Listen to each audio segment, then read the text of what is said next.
Biografía de grandes, 5. William Shakespeare.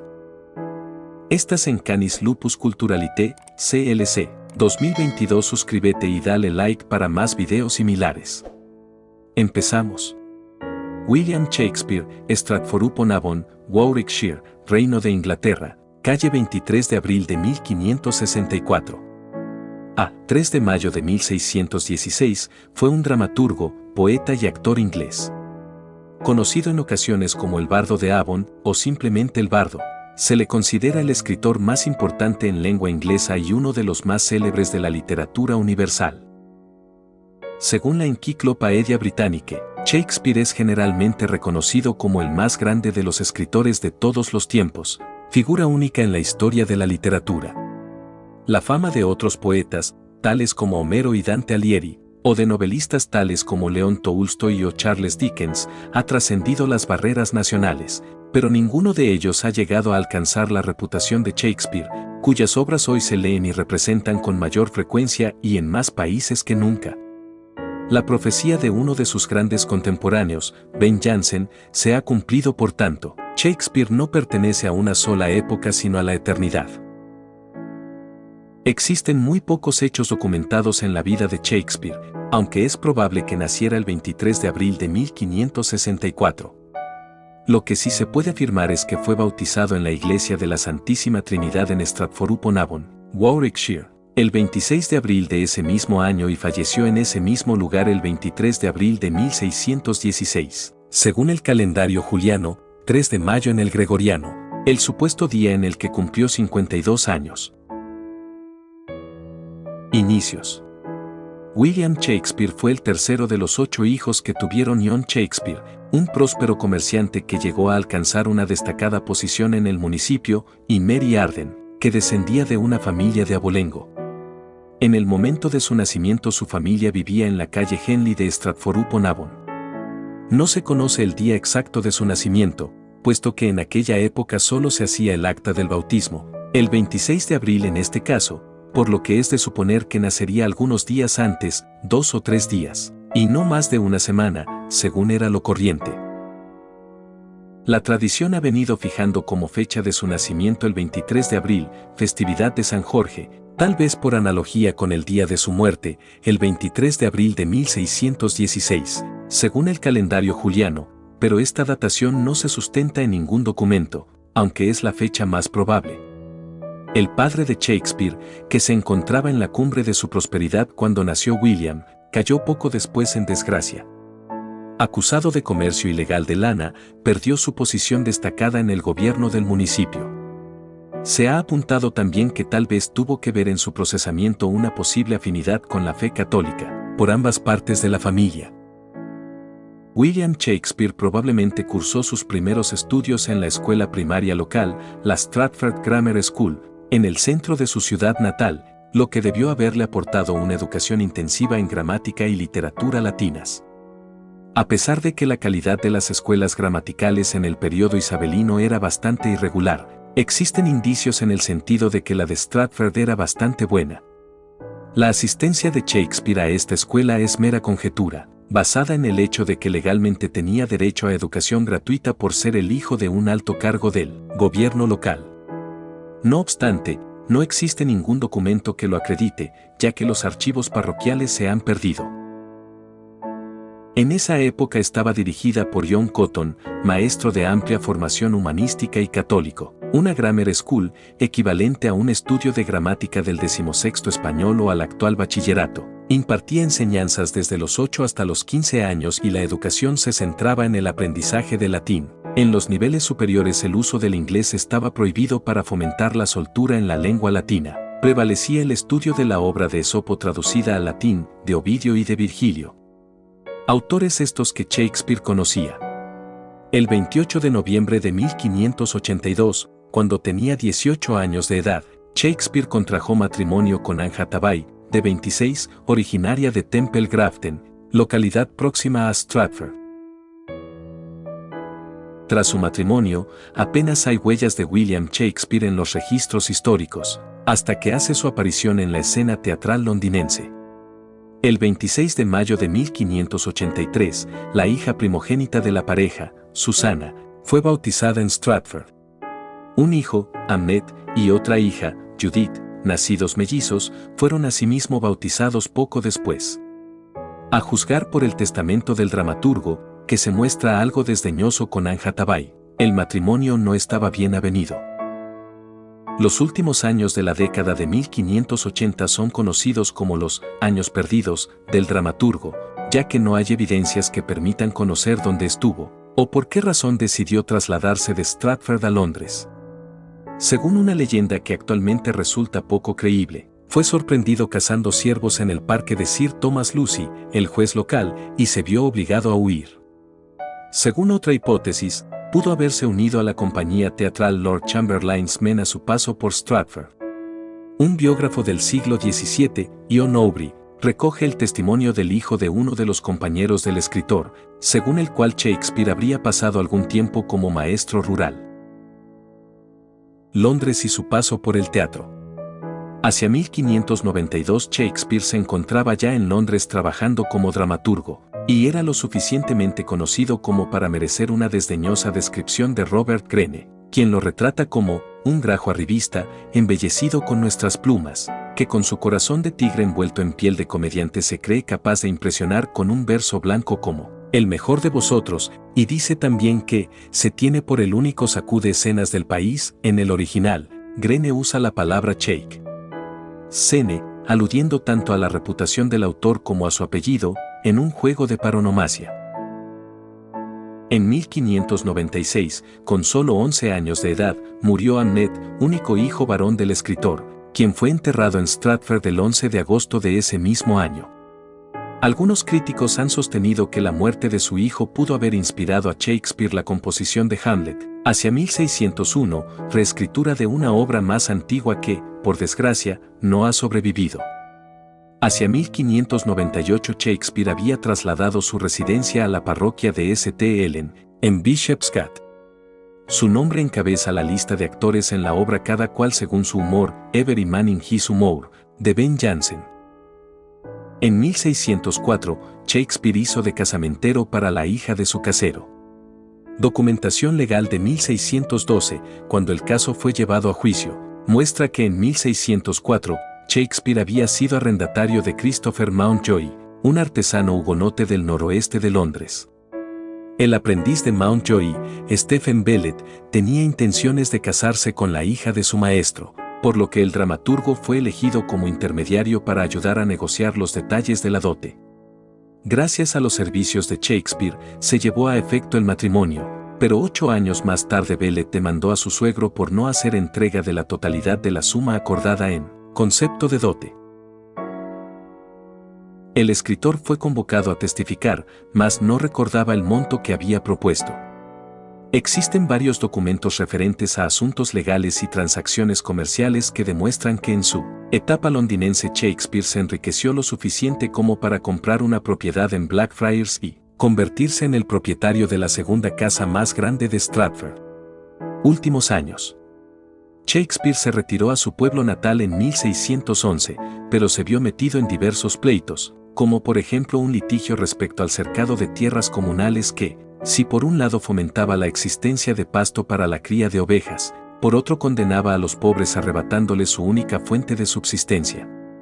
Como el escritor tenía cierto interés económico en tales propiedades, para disgusto de algunos tomó una posición neutral que solo aseguraba su propio beneficio. En marzo de 1613 hizo su última adquisición, no en su pueblo, sino en Londres, comprando por 140 libras una casa con corral cerca del teatro de Blackfriars, de cuya suma solo pagó en el acto 60 libras, pues al día siguiente hipotecó la casa por el resto al vendedor. Por cierto, Shakespeare no inscribió la compra a su solo nombre, sino que asoció los de William Johnson, Ian Jackson y John Eminge, este último uno de los actores que promovieron la edición del First Folio.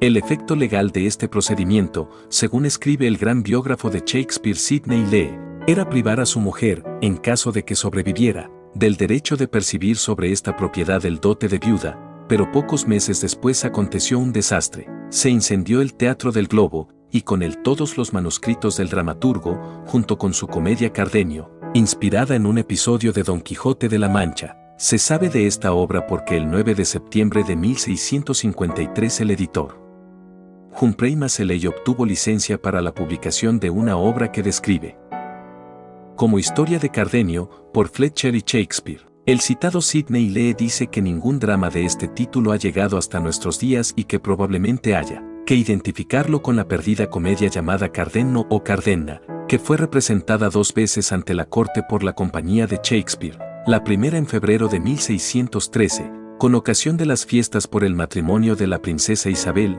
y la segunda en 8 de junio, ante el embajador del duque de Saboya, esto es, pocos días antes de incendiarse el Teatro de El Globo. En las últimas semanas de la vida de Shakespeare, el hombre que iba a casarse con su hija Judith, un tabernero de nombre Thomas Queenie, fue acusado de promiscuidad ante el tribunal eclesiástico local. Una mujer llamada Margaret Wheeler había dado a luz a un niño y afirmó que Queenie era el padre. Tanto la mujer como su hijo murieron al poco tiempo. Esto afectó, no obstante, a la reputación del futuro yerno del escritor, y Shakespeare revisó su testamento para salvaguardar la herencia de su hija de los problemas legales que Queenie pudiese tener. Shakespeare falleció el 23 de abril de 1616, según el calendario juliano, 3 de mayo en el gregoriano. Estuvo casado con Anne hasta su muerte, y le sobrevivieron 2 hijas, Susanne y Judith. La primera se casó con el Dr. John Hall.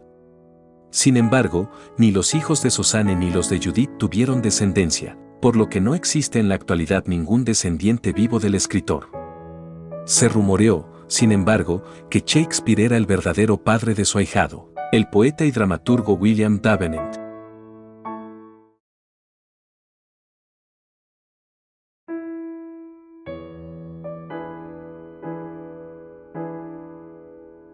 Siempre se ha tendido a asociar la muerte de Shakespeare con la bebida. Murió, según los comentarios más difundidos, como resultado de una fuerte fiebre, producto de su estado de embriaguez.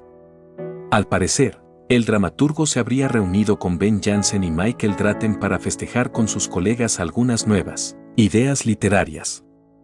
Investigaciones recientes llevadas a cabo por científicos alemanes afirman que es muy probable que el escritor inglés padeciera de cáncer. Los restos de Shakespeare fueron sepultados en el presbiterio de la Iglesia de la Santísima Trinidad, Holy Trinity Church, de Stratford. El honor de ser enterrado en el presbiterio, cerca del altar mayor de la iglesia, no se debió a su prestigio como dramaturgo, sino a la compra de un diezmo de la iglesia por 440 libras, una suma considerable en la época. El monumento funerario de Shakespeare, erigido por su familia sobre la pared cercana a su tumba, lo muestra en actitud de escribir, y cada año, en la conmemoración de su nacimiento, se le coloca en la mano una nueva pluma de ave.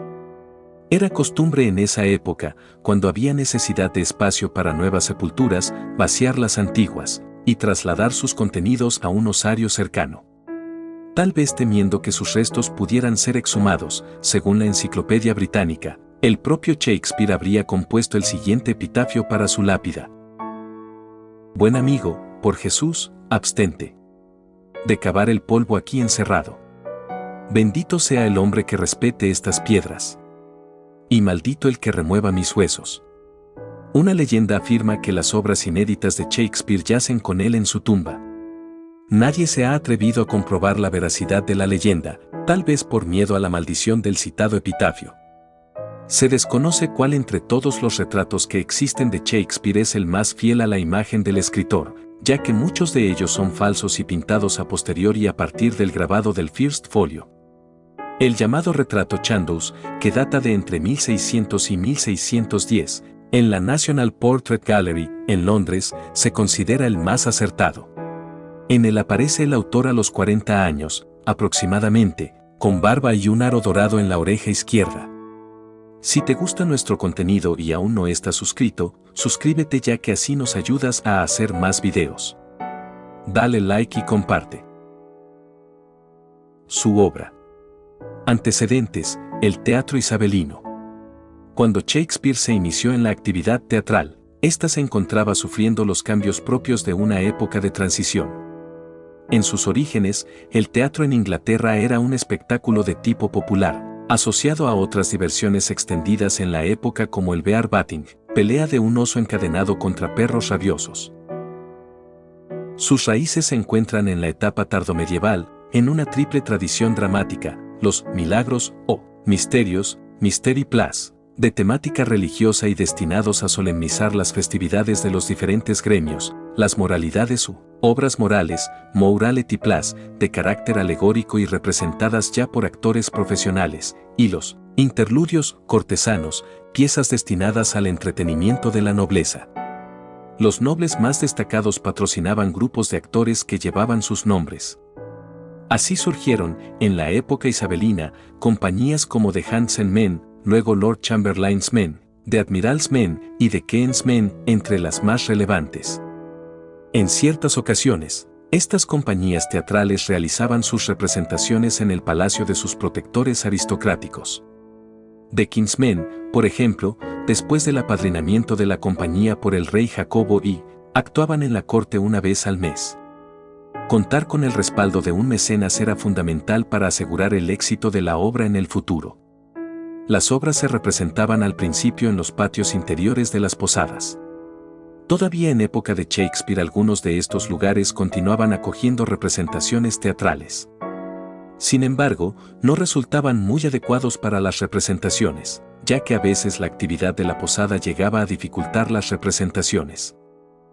Además contaban con la oposición de las autoridades, preocupados por los desórdenes y reyertas que allí se originaban, así como por las malvadas prácticas de incontinencia que allí tenían lugar. Estaba también en contra el factor de la higiene. La peste era muy frecuente y las reuniones multitudinarias no fomentaban precisamente la salud. Por esos motivos fue surgiendo paulatinamente una legislación que regulaba la actividad teatral, y se fue haciendo más difícil conseguir licencias para realizar representaciones en las posadas. Esto propició la construcción de teatros fijos, más salubres, en las afueras de la ciudad, y la consolidación y profesionalización de la carrera de actor. El primer teatro, denominado simplemente de Theatre, se construyó en 1576. Más adelante se construyeron otros, de Curtain, de Rose, de Swan y de Globe. Este último, construido en 1599 y ubicado, como el resto, fuera de la ciudad, para evitar problemas con el Ayuntamiento de Londres, era el más famoso de todos, y fue el preferido de la compañía de la que formó parte William Shakespeare. Todos estos teatros fueron construidos siguiendo el modelo de los patios de las posadas. Ninguno se conserva en su estado primitivo, pero existe la posibilidad de conocer con cierta aproximación su forma, gracias a algunas referencias de la época. Eran recintos de forma hexagonal u octogonal, hay excepciones, con un escenario medianamente cubierto que se internaba un poco hacia el centro de un arenal al aire libre, circundado por 2 o 3 pisos de galerías. La plataforma constaba de 2 niveles, uno a poco más de 1 metro respecto a la arena, techado y sujeto por columnas, y otro un poco más alto con un tejado en el que se ocultaba el aparato necesario para manejar la tramoya y maniobrar la puesta en escena. Podía llevar una bandera e incluso simular una torre. Estos teatros tenían un aforo muy respetable. Se ha calculado, por ejemplo, que The Globe podía acoger a alrededor de 2000 espectadores. En un principio, la condición social de los cómicos, en especial de la de los más humildes, no se distinguía fácilmente de la de un vagabundo o un mendigo. Con el tiempo, sin embargo, gracias a la apertura de los nuevos teatros, los actores de época isabelina fueron alcanzando mayor consideración social. La rudimentaria escenografía hacía al intérprete cargar con la responsabilidad mayor de la obra, por lo cual su técnica tendía a la sobreinterpretación en lenguaje, gesticulación y llamativa vestimenta. Como las mujeres tenían prohibido subir al escenario, los papeles femeninos se encomendaban a niños o adolescentes, lo cual se prestaba al juego cómico de la ambigüedad erótica. La palabra era muy importante, y el hecho de que el escenario se adelantara algo en el patio acotaba ese lugar para frecuentes monólogos. La ausencia de fondos pintados hacía frecuente que el actor invocase la imaginación del público y el escritor recurriera a la hipotiposis. El público era abigarrado y heterogéneo, y en consecuencia se mezclaban desde las alusiones groseras y los chistes procaces y chocarreros a la más culta y refinada galantería amorosa y la más retorcida pedantería eufista.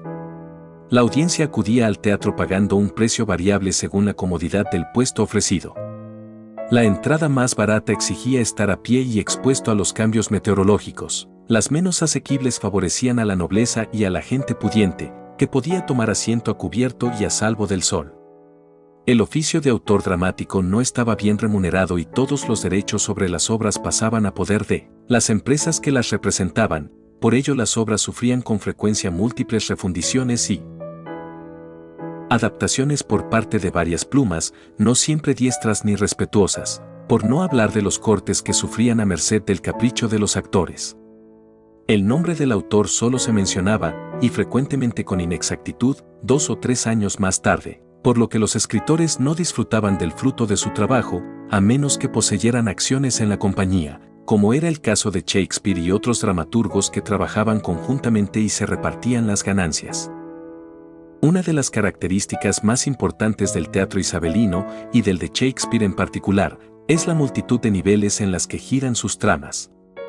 Lo trágico, lo cómico, lo poético, lo terreno y lo sobrenatural, lo real y lo fantástico se entremezclan en mayor o menor medida en estas obras. Las transiciones entre lo melancólico y lo activo son rápidas y, frecuentemente, se manifiestan a través de duelos y peleas en escena que debían de constituir una animada coreografía muy del gusto de la época. El bufón, en inglés, fool, es un personaje importante para la obra shakespeariana, ya que le da libertad de expresión y soltura. Se reconocía en él una insuficiencia mental o carencia física que le permitía decir cosas u opinar sobre cuestiones polémicas que habrían sido prohibidas en boca de personajes de mayor fuste. Sin duda este estratagema era ideal para el autor inglés, puesto que cualquier crítica a la realeza podría ser justificada adjudicándosela a un personaje que no piensa, como la generalidad de las otras personas dadas las insuficiencias que padece. Gracias por verlo hasta el final, suscríbete para más videos similares.